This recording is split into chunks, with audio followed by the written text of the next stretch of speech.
अस्सलाम वालेकुम वरहमतुल्लाहि वबरकातुहू। प्यारे बच्चों, आज का हमारा मौजू है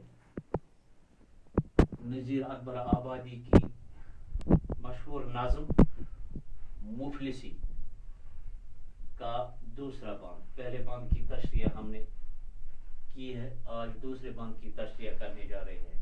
इस मुफलिसी के 5 बांध है, 5 बांधों, हर बांध 5 मिसरों पर मुश्तमिल है। तो आज दूसरे बांध की तशरीह करने जा रही है। पहले बांध की तशरीह मैंने आपको पता है मैंने की है, तो आप इंशाल्लाह आज दूसरे बांध की तशरीह करने जा रहे हैं।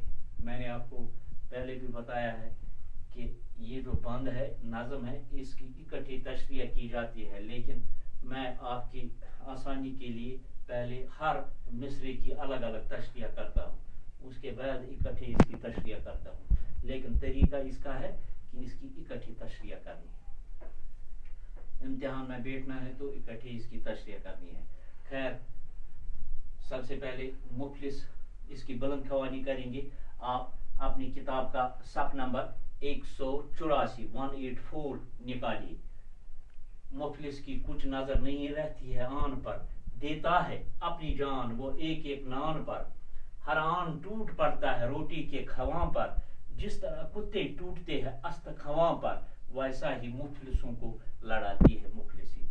तो सबसे पहले इसकी तशरीह, इसकी बुलंद खवानी हो गई। अब हम जो इसमें कुछ लफ्ज है उनका हम क्या करेंगे, उनके माने लिखेंगे।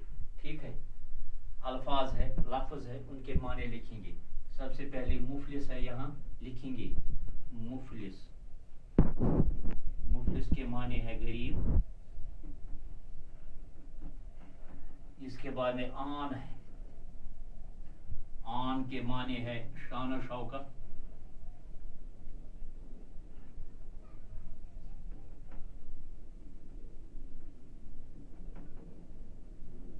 उसके बाद है और एक नान, नान के माने रोटी है।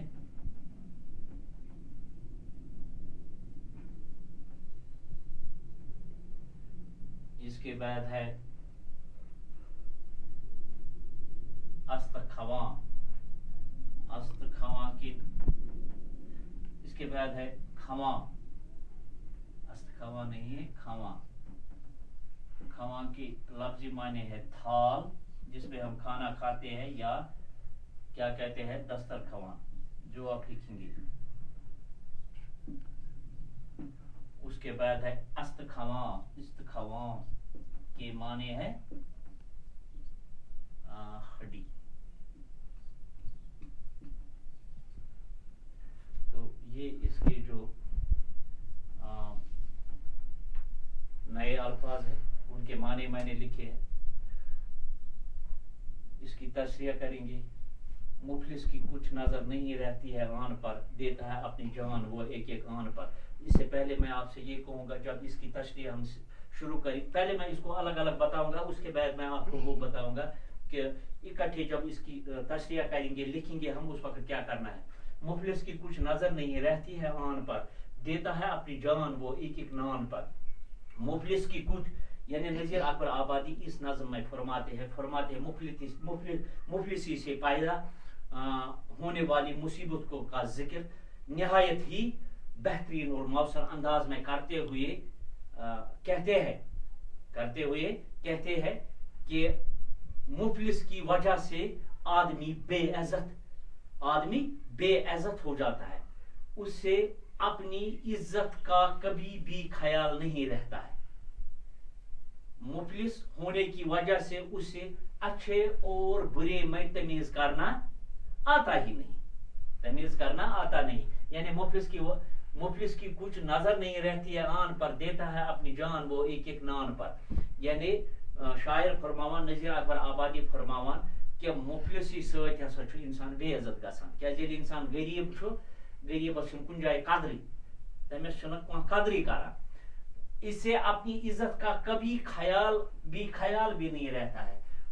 यानी इतकन वन बह कि तमिस न सो ख्याल बह तर तुम गोड फिक्र इतकन कि نذیر اکبر آبادی فرماوان دپان مفلس ہسا چھو مفلس ست ہسا غریبی ست ہسا چھو انسان بے عزت گژھان تمس نسا چھن پنہ عزتک کن جائے خیالے روزان کیا چھس نہ روزان یل سہ بچارہ بے عزت اوس یل تمس پلوی اوس نہ اصل یا سہ چھ کران تم ایکٹیوٹی یم نہ بیکس پسندی چھ مگر امہ لحاظ چھ کران سہ چھ آسان پریشانی حال امے موجود تو مفلس وجہ ست کیا چھ تمس سہ چھن اصلس تو خرابس فرقی کران کتہ کر فرق یل امس بچارس پریشانی حال اوس گومت سہ اوس وولمت تم سن دماغ پریشانیو ست تمس چھن تران فکرے اصل کیا خراب چھن سہ چھ پرٛٮ۪تھ أکِس ژۄچہِ ہٕنٛدِ خٲطرٕ ژۄچہِ پیٖتِس خٲطرٕ سُہ کیٛاہ کران پنٕنۍ جان دِوان پنُن جان دِوان سُہ ژۄچہِ ہُنٛد خٲطرٕ خبر کیٛاہ پیٚیہِ تٔمِس کرُن تو بیٚیہِ کیٛاہ سُہ کران تِمن ژۄچن پٮ۪ٹھ کُنہِ جایہِ آسہِ کینٛہہ آسہِ تِتھ کٔنن جپٹان کٕمن تِمن ژۄچن پٮ۪ٹھ یِتھ کٔنن اکھ ہوٗن چھُ اکھ کٕمن پٮ۪ٹھ ژۄچن پٮ۪ٹھ پیوان یعنی مفلسی کی نظر نہیں رہتی ہے آن پر دیتا ہے اپنی جان وہ ایک ایک نان پر یعنی سہ ہسا چھُ دِوان پنُن جان یعنی شاعر فرماوان کہ سہ ہسا چھُ مفلس غریب ہسا چھُ بے عزت آسان سہ ہسا چھُ پرٛٮ۪تھ لحاظ بے عزت گژھان تمس نسا چھُنہٕ دیتا ہے اپنی جان وہ ایک ایک نان پر سہ نسا چھُنہٕ سہ ہسا وہ کیا کہتے ہیں کہ مفلس کی وجہ سے آدمی بے عزت ہو جاتا ہے وہ اپنی عزت کا کبھی خیال نہیں رکھتا ہے اور ہر آن ٹوٹ پڑتا ہے روٹی کے کھواں پر جس طرح کتے ٹوٹتے ہیں است کھوان پر یعنی وہ کیا کرتا ہے وہ ایک ایک روٹی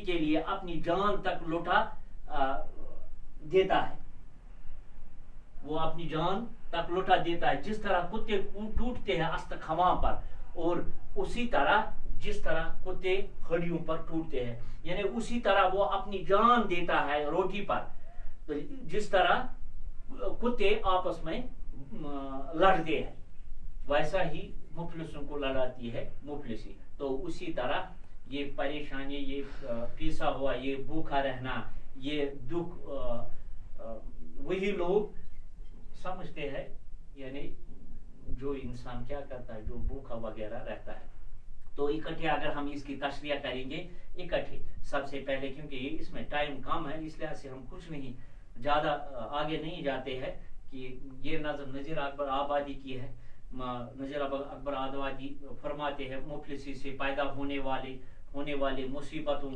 کا ذکر نہایت موثر انداز میں کرتے ہیں کیا کہتے ہیں کہ مفلسی کی وجہ سے آدمی بے عزت ہو جاتا ہے اپنی عزت کا کبھی خیال نہیں رکھتا ہے مفلس ہونے کی وجہ سے اسے اچھے اور برے میں تمیز کرنا آتا ہی نہیں ہے وہ ایک ایک روٹی کے لیے اپنی جان تک لٹا دیتا ہے وہ روٹی کے ٹکڑوں پر اسی طرح ڈپٹتا ہے جس طرح کتے ہڈیوں پر ٹوٹ پڑتے ہیں تو یہ اس کی یہ کیا کہتے ہیں اس کی تشریح ہے تو اسی طرح نظم کی تشریح بند کی تشریح کی جاتی ہے باقی شکریہ السلام علیکم